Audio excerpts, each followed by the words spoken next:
नमस्कार प्यारे परीक्षार्थियों।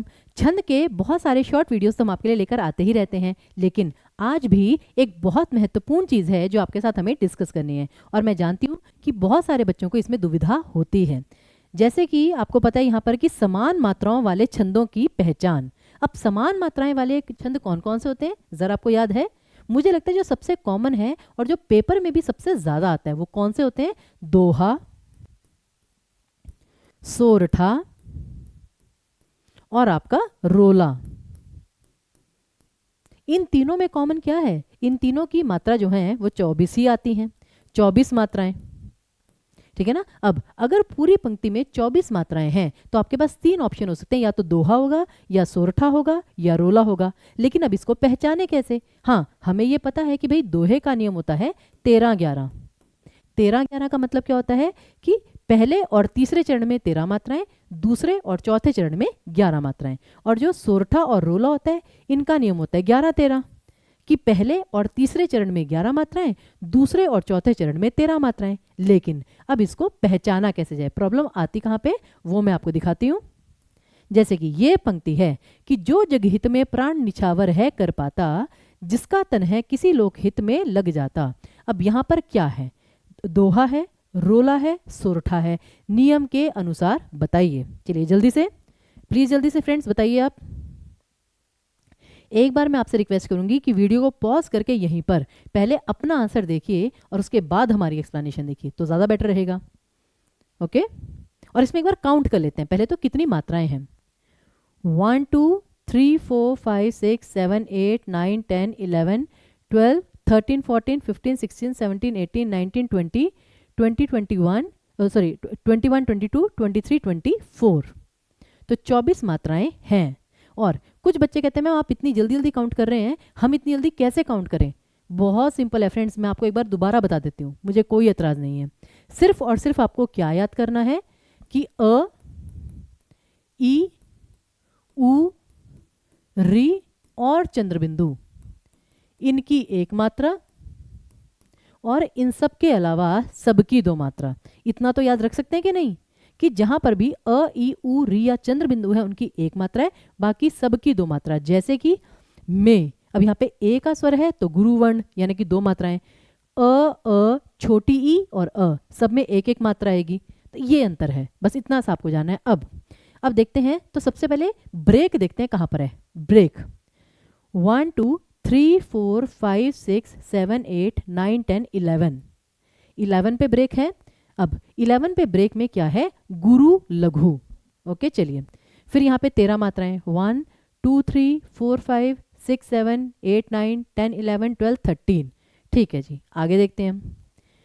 1 2 3 4 5 6 7 8 9 10 11। अब यहाँ पर 11 मात्राएं यहाँ पे समाप्त होती हैं। तो एटलीस्ट हमें अब इतना पता चल गया कि ये दोहा नहीं है। क्यों? क्योंकि दोहे में पहले और तीसरे चरण में 13वीं मात्रा पर ब्रेक आनी थी, लेकिन यहाँ पे 13वीं मात्रा नी है। तो क्या हम नी पे ब्रेक करेंगे कि जो जगहित में प्राण नी? यहाँ पे तो ब्रेक नहीं होगा ना, तो दैट मीन्स दोहे को तो आप कैंसिल कर दीजिए। अब बात आती है कि ये रोला है कि सोरठा है, और यहाँ पर अधिकतर बच्चों को समस्या आती है। तो फ्रेंड्स मैं आपको बता दूं कि रोला और सोरठा में सबसे बड़ी पहचान कैसे करनी है, जो आपका ये पहले और तीसरे चरण का अंत है वो कहाँ पर हो रहा है। तो अगर तो पहले और तीसरे चरण का अंत गुरु लघु पर हो रहा है, जैसे कि यहाँ पे हुआ है, परंतु यहाँ पे लघु गुरु है, गलत हो गया। तो दैट मीन्स कि अगर दोनों में गुरु लघु होता तो ये सोरठा होता, परंतु नहीं है तो ये आपका रोला है। तो अल्टीमेटली इन पंक्तियों में आपका रोला छंद था। और मैं आपको यह भी बता दूं कि जो रोला है वो आपका सममात्रिक छंद है, लेकिन जो सोरठा है वो आपका अर्ध सममात्रिक छंद है। ठीक है ना, ये चीज और भी ज्यादा इंपॉर्टेंट है, क्योंकि इसका मतलब क्या है? अर्ध सममात्रिक छंद ये होता है कि जो बीच में आपका ब्रेक है 11-13, वो सबसे ज्यादा इंपॉर्टेंट है, वो आप तोड़ ही नहीं सकते। लेकिन जो रोला है, रोला में 11-13 का नियम इतना इंपॉर्टेंट नहीं है, लेकिन 24 मात्राएं बहुत इंपॉर्टेंट है।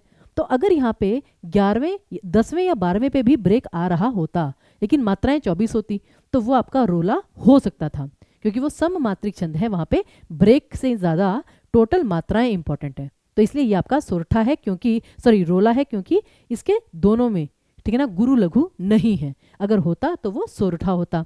अब बिल्कुल यहाँ से हमें क्या पता चला कि जब सेम मात्राएं आ जाएं या सेम वर्ण आ जाएं, जैसे कि वर्णिक छंद में ले लीजिए, वर्णिक छंद में शालिनी, इंद्रवज्रा, उपेंद्र वज्रा, तीनों छंदों का नियम 11-11 वर्ण है।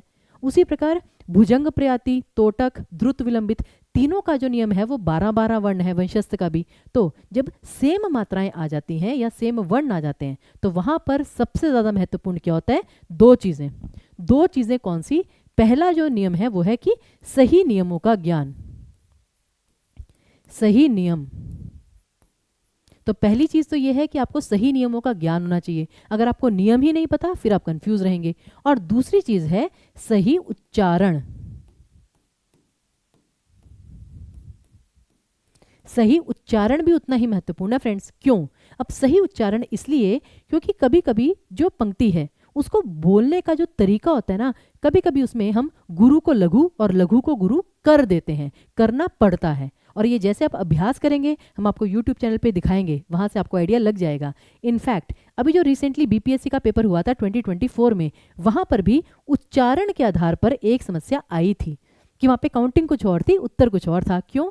क्योंकि उच्चारण के आधार पे हमने गुरु को लघु, लघु को गुरु कर दिया था। तो ये सारी चीजें विस्तार से हम आपको 3 बजे वाले सेशन में जरूर दिखाएंगे। फिलहाल के लिए आपको पता होना चाहिए कि सही नियमों का अगर आपको ज्ञान है फिर आपको डरने की कोई जरूरत नहीं है, ठीक है। तो इसी के आधार पर एक जो प्रश्न है वो हम आपसे पूछना चाहते हैं। आपको पंक्तियां दी गई हैं। खोजते हैं सांवरे को हर गली हर गांव में, आ मिलो अब श्याम प्यारे आमली की छाँव में। अब इसमें कौन सा छंद है, इसका उत्तर आप कमेंट बॉक्स में जरूर बताइएगा। बहुत बहुत धन्यवाद।